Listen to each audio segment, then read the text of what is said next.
ہے सच्चर समिति की रिपोर्ट कहती है कि द लोएस्ट एनरोलमेंट रेशियो यानी एडमिशन लेने वालों का सबसे कम रेशियो मुसलमान कौम से है।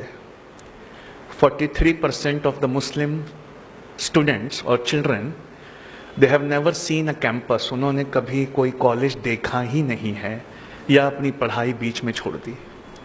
पहली आयत इकरा थी और आज सबसे कम एडमिशन लेने वालों में हमारा परसेंटेज है।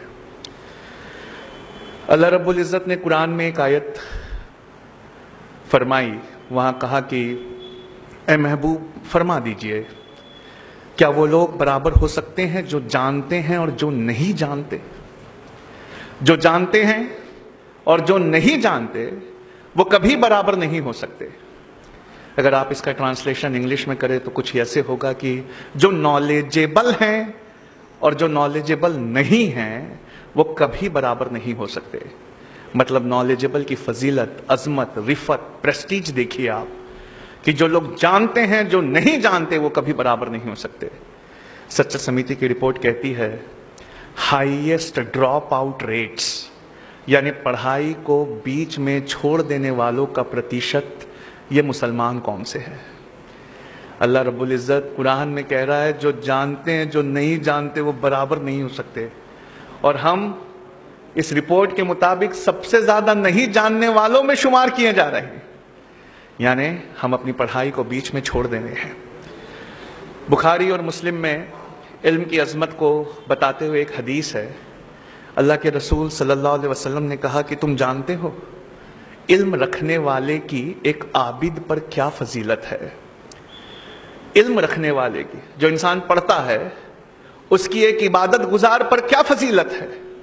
कहा या आका क्या फजीलत है? तो कहा जैसे मेरी फजीलत तुम में से एक आम आदमी पर है उतना एक इल्म रखने वाले की फजीलत एक आबिद पर है। दूसरी हदीस में अल्लाह के रसूल फरमाते हैं तुम जानते हो इल्म रखने वाले की फजीलत एक आबिद पर कितनी है? कहा कितनी है? कहा जैसे 14वीं के चांद की फजीलत बाकी सितारों पर है। या रसूल अल्लाह, मेरे पास एक आंकड़ा है कि 513 लोग हर साल जो अव्वल दर्जे का पीएचडी कर रहे हैं इंडिया में, 513 लोग जो पीएचडी कर रहे हैं हर साल, उसमें से एक आदमी या एक इंसान सिर्फ मुसलमान है। 513 पीएचडी अगर हर साल इस अजमत भरे देश में पैदा होते हैं तो उसमें से सिर्फ एक इंसान, ये रेशियो है हमारी कौम का। अब आप सोच कर देखिए। मेरे पास आका नामदार सल्लल्लाहु अलैहि वसल्लम से किसी ने पूछा कि आपको किस चीज पर सबसे ज्यादा नाज है? तो आका ने कहा कि मुझे अल्लाह ने अब बहुत सारी नेमतें दी और मुझे हर नेमत की शुक्रगुजारी है, पर मुझे नाज सिर्फ एक चीज पर है। पूछा क्या? कहा मुझे अल्लाह ने मुअल्लिम या टीचर बनाकर भेजा। आका नामदार कहते हैं मुझे और किसी बात पर नाज नहीं सिवाय इसके कि मेरे रब ने मुझे टीचर बनाकर भेजा है।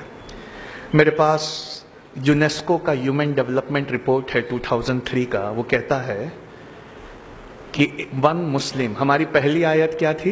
इकरा, इकरा पढ़ो। यूनेस्को का ह्यूमन डेवलपमेंट रिपोर्ट है 2003 का। वो कहता है कि a Muslim citizen reads less than 1 book in a year.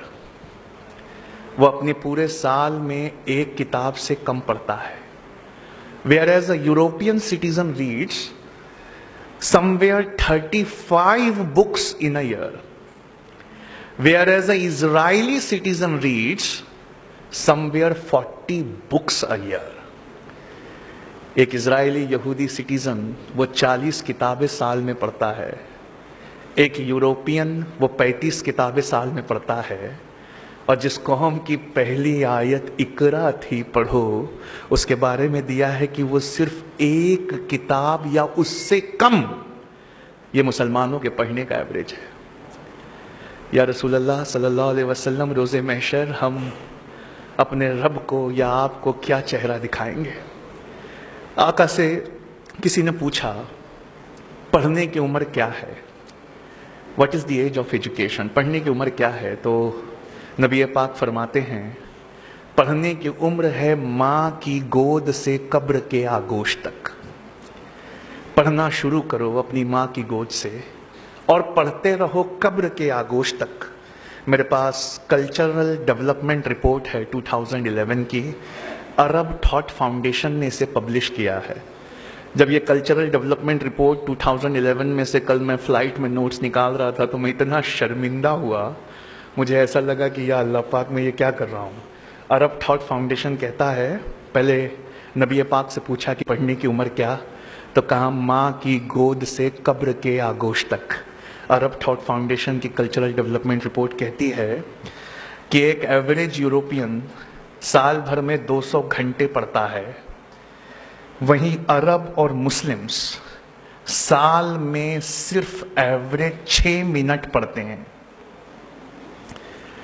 एक यूरोपियन सिटीजन वो साल में 200 घंटे पढ़ता है, वहीं Arab and Muslims as a whole they read at a rate of 6 minutes per annum. लगभग इस आंकड़े में एक जवाब छुपा हुआ है कि आज हम पर जो जवाल आया हुआ है वो किस वजह से है। हमारे आलिम ये बात अक्सर और बेशतर कहा करते हैं कि हमने अपनी कुरान को छोड़ दिया। मुझे लगता है कि हमने पहली आयत को ही छोड़ दिया।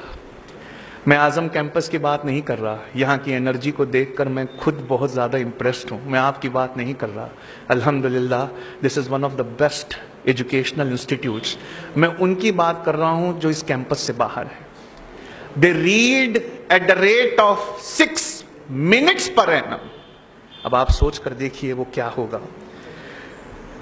सुलेमान अलैहिस्सलाम ने अल्लाह रब्बुल इज़्ज़त से एक दुआ की, कहा परवरदिगार मुझे एक ऐसी बादशाहत दे जो तूने किसी को ना दी हो। सुलेमान अलैहिस्सलाम ने यह दुआ की, अल्लाह रब्बुल इज़्ज़त मुझे ऐसी बादशाहत, ऐसी शहनशाहत दे कि तूने जो किसी को ना दी हो। अल्लाह रब्बुल इज़्ज़त ने जिब्राइल अमीन के हाथ से उनके लिए एक इम्तिहान भेजा। जिब्राइल अमीन ने उनके सामने 3 चीज़ें लाकर रख दी और सुलेमान अलैहिस्सलाम से कहा कि इसमें से एक ऐसी है जो अल्लाह ने सिर्फ आपके लिए चुनी हुई है। मैं आपके सामने तीनों रखता हूँ। अल्लाह ने कहा आप जो चुन लेंगे वो आपकी हो जाएगी। तो उन्होंने पहली चीज़ रखी शोहरत, दूसरी चीज़ रखी दौलत और तीसरी चीज़ इल्म रखा। जब जिब्राइल अमीन ने इल्म रखा सुलेमान अलैहिस्सलाम के सामने तो सुलेमान अलैहिस्सलाम मुस्कुरा दिए, कहा परवरदिगार मुझे माफ़ कर दे, मेरी दुआ गलत थी, मुझे अब बादशाहत नहीं सिर्फ इल्म चाहिए। जब सुलेमान अलैहिस्सलाम ने इल्म लिया, एजुकेशन ले ली, नॉलेज ले लिया, तो जिब्राइल अमीन ने दौलत और शोहरत से कहा कि चलो वापस चलो, तुम्हें सुलेमान ने ठुकरा दिया है। तो दौलत और शोहरत वहाँ कह पड़ी हम कहीं नहीं जा सकते।